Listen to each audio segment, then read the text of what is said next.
Olá, indesistíveis! Vocês já ouviram essa uma oração tão poderosa que ela acabou mudando a história de um povo? No capítulo 2 de 1 Samuel, nós vamos conhecer o Cântico de Ana, uma declaração assim de fé, de alegria e uma profecia para todas as gerações. Além disso, a gente vai ver o contraste emocionante entre o crescimento de Samuel e a decadência da casa de Eli. Fica comigo até o final e vamos juntos refletir nas lições profundas desse capítulo. Bora? Então eu peço para você deixar o seu like e ao final compartilhar com alguém que você ama. A gente vai continuar aqui com a mesma Bíblia de ontem, tá? Almeida revisada, letra grande. Pega a sua Bíblia e vambora. Capítulo 2. O meu coração exulta no Senhor, a minha força está exaltada no Senhor. A minha boca se ri dos meus inimigos, porque me alegro na tua salvação. Ninguém é santo como o Senhor, porque não há outro além de ti, e não há rocha como nosso Deus. Não multipliquem palavras de orgulho, que não saiam palavras arrogantes da boca de vocês, porque o Senhor é o Deus da sabedoria e ele pesa na sua balança todos os feitos das pessoas. O arco dos fortes é quebrado, porém os fracos são revestidos de força. Os que antes estavam fartos, hoje trabalham pela comida. Mas os que andavam famintos não têm mais fome. Até a mulher estéril tem 7 filhos. E a que tinha muitos filhos perde o vigor. O Senhor é quem tira a vida e quem a dá.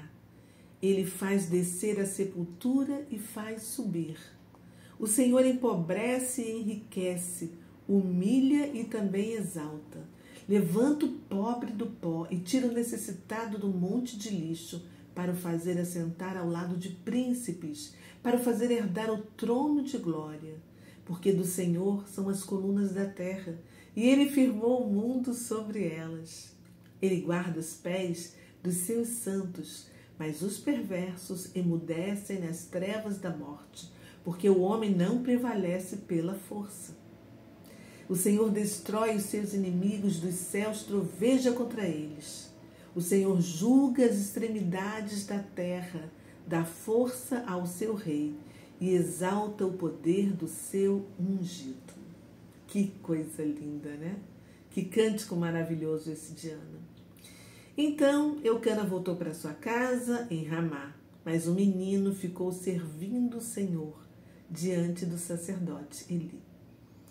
Os filhos de Eli eram os homens malignos e não se importavam com o Senhor.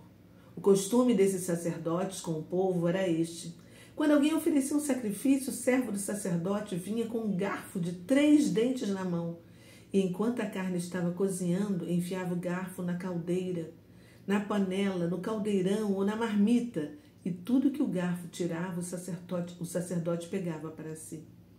Assim se fazia todo Israel que ia ali a Siló. Também, antes de se queimar a gordura, o servo do sacerdote vinha e dizia ao homem que estava oferecendo o sacrifício: dê um pedaço desta carne para o sacerdote assar. Ele não aceitará de você carne cozida, mas apenas crua.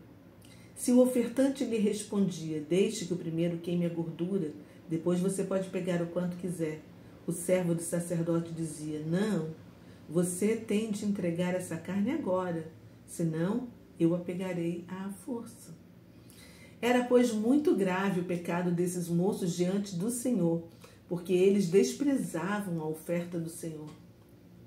Samuel ministrava diante do Senhor, sendo ainda menino, vestido de uma estola sacerdotal de linho. Sua mãe lhe fazia uma túnica pequena e de ano em ano a levava para ele, quando ia com seu marido oferecer o sacrifício anual. Eli abençoava Eucana e a sua mulher e dizia: que o Senhor dê a você filhos desta mulher, em lugar do filho que devolveu ao Senhor. E voltavam para sua casa. Assim o Senhor abençoou Ana e ela engravidava. Teve mais 3 filhos e 2 filhas. E o menino Samuel crescia diante do Senhor. Eli já era muito velho e ouvia tudo o que os seus filhos faziam a todo Israel e de como se deitavam com as mulheres que serviam à porta da tenda do encontro. E disse-lhes: por que vocês fazem essas coisas? Pois de todo este povo ouço constantemente falar das coisas mais que vocês fazem. Não, meus filhos, porque não é boa fama esta que ouço. Vocês estão levando o povo do Senhor a transgredir. Se um homem pecar contra o seu próximo, Deus será o árbitro. Mas, se ele pecar contra o Senhor, quem intercederá por ele? Mas eles não ouviram a voz de seu pai, porque o Senhor os queria matar. E o jovem Samuel crescia em estatura e no favor do Senhor e dos homens. Um homem de Deus veio a Eli e disse: assim diz o Senhor: por acaso não me manifestei à casa de seu pai, quando os israelitas ainda estavam no Egito, na casa de Faraó? Eu escolhi dentre todas as tribos de Israel para ser o meu sacerdote, para subir ao meu altar, para queimar o incenso e para usar a estola sacerdotal diante de mim. E dei à casa de seu pai todas as ofertas queimadas dos filhos de Israel. Porque tratam com desprezo os meus sacrifícios e as minhas ofertas de cereais, que ordenei que se fizessem na minha morada. E você, por que honra os seus filhos mais do que a mim, para que você e eles engordem com as melhores partes de todas as ofertas do meu povo de Israel? Portanto, o Senhor, o Deus de Israel, diz: na verdade, eu prometi que a sua casa e a casa de seu pai andariam diante de mim para sempre. Mas agora o Senhor diz: longe de mim tal coisa, porque honrarei aqueles que me honram, porém desprezarei os que me desprezam. Eis que vem dias em que acabarei com seu poder e com o poder da casa de seu pai, para que ninguém em sua casa chegue a ficar velho.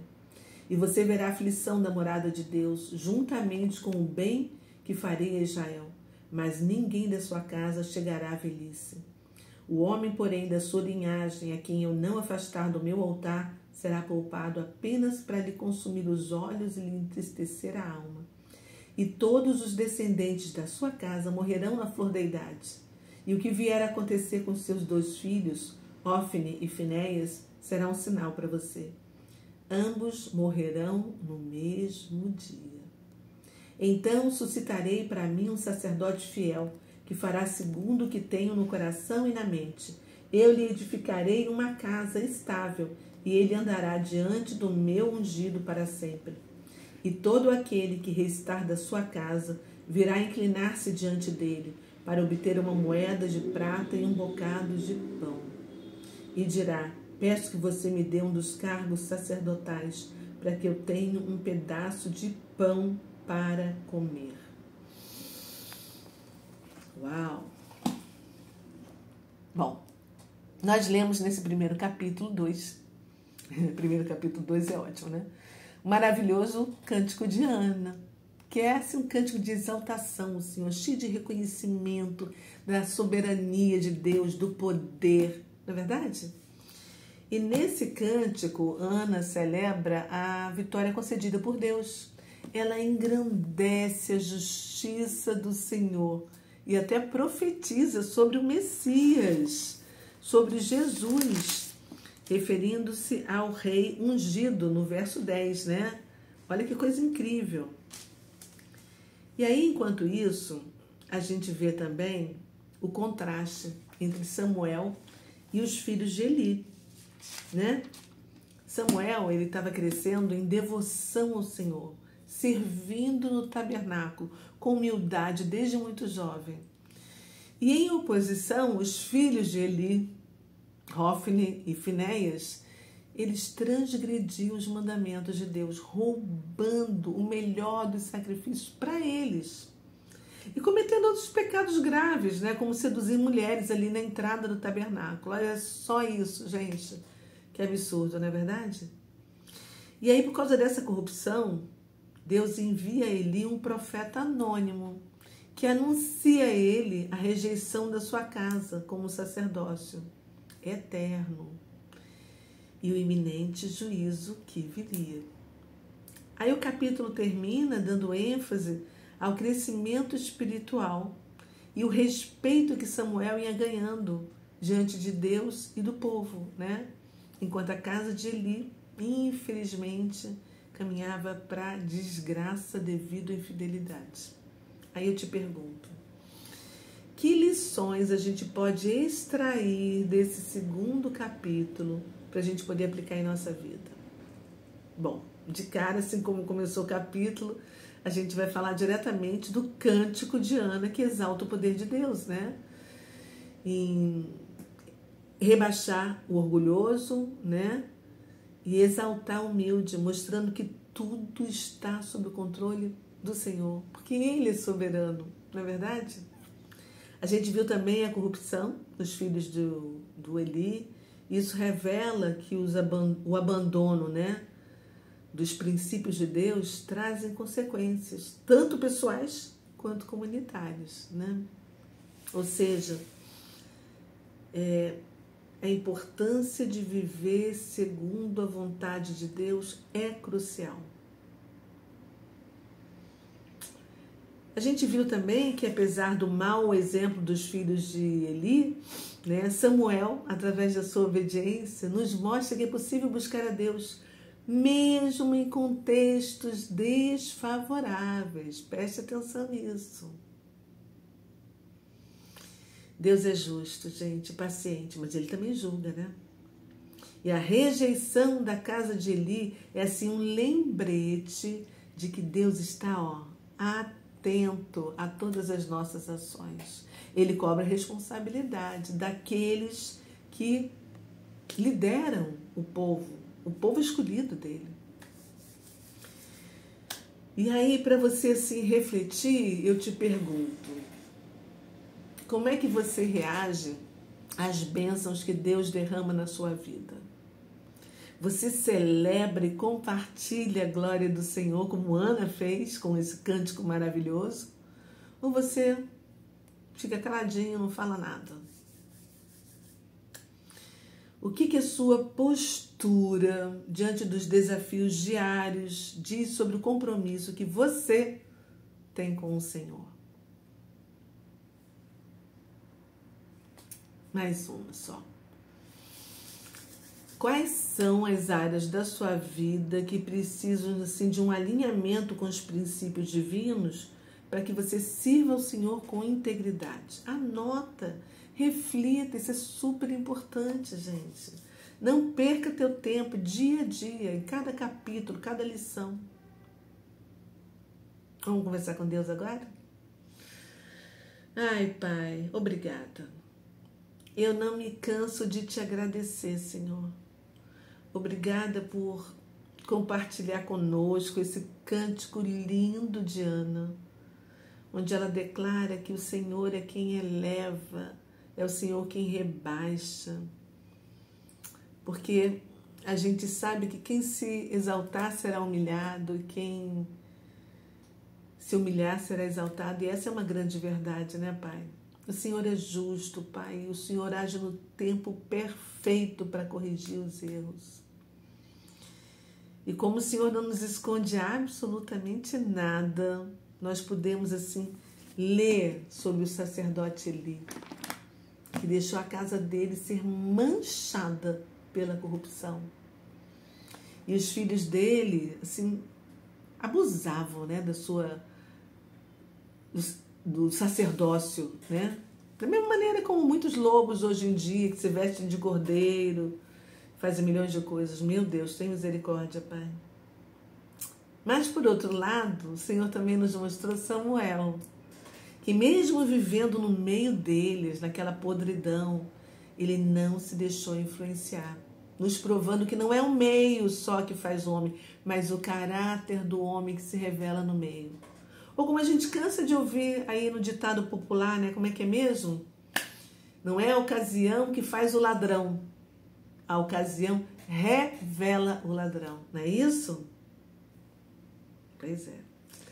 Ai, Pai, obrigada. Obrigada por todas essas lições, essas reflexões, esses insights que nós fazemos dia a dia através da Tua palavra que o Senhor nos dá, Pai, para a gente poder ficar mais próximos do Senhor, Pai, para a gente poder seguir esse caminho reto, o caminho do entendimento, o caminho que a gente vai encontrar, o caminho de volta para casa.